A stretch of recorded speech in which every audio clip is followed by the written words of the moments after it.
శుభాకాంక్షలు. ఈ ఉగాది శుభాకాంక్షలతో ఈరోజు మనం వీడియో చేసుకోబోతున్నాము ఉగాది పచ్చడి.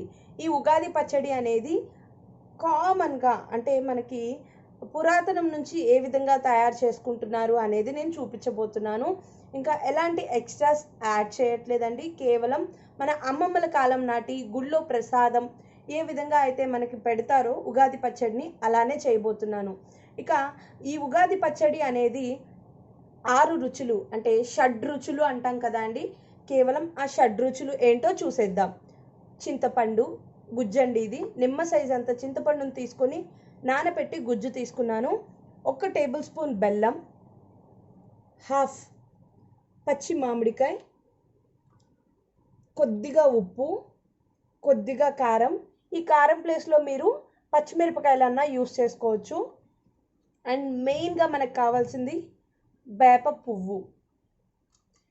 ఇక వీడియో స్టార్ట్ చేసేద్దాం. ముందుగా ఒక బౌల్ తీసేసుకుందామండి. ముందుగా ఇక్కడ ఒక బౌల్ తీసుకుందాం. అందులో కట్ చేసుకున్న మామిడికాయ ముక్కని యాడ్ చేసుకుంటున్నాను. ఇప్పుడు ఇందులో బెల్లం యాడ్ చేసుకుంటున్నానండి. 1 టేబుల్ స్పూన్ బెల్లాన్ని, అలాగే పావు టీ స్పూన్ కారాన్ని, కొద్దిగా ఉప్పు అండి, పావు టీ స్పూన్ ఉప్పు,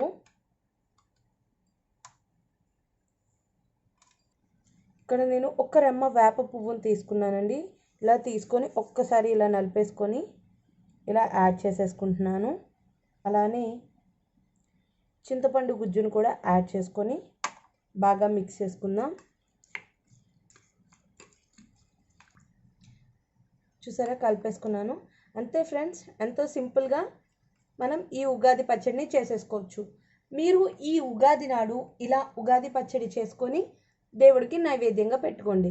ఇంకెందుకు ఆలస్యం, ఈ వీడియోని ట్రై చేసి టేస్ట్ ఎలా ఉందో మీ ఎక్స్పీరియన్స్ని నాతో షేర్ చేసుకోండి. ఇక్కడ మీకు ఒక ముఖ్య విషయం చెప్పడం మర్చిపోయానండి. మనం వేప పువ్వు మాత్రమే వేసుకోవాలండి. వేప పువ్వుతో పాటు కాయలు ఉంటాయి కదా, అవి వేస్తే తిన్నప్పుడు చాలా చేదుగా ఉంటుంది. మనకి ఉగాది పచ్చడి అనేది టేస్ట్ కూడా మారిపోతుంది. సో చాలా జాగ్రత్తగా పువ్వుని కాయని సపరేట్ చేసుకొని మరీ వేసుకోండి.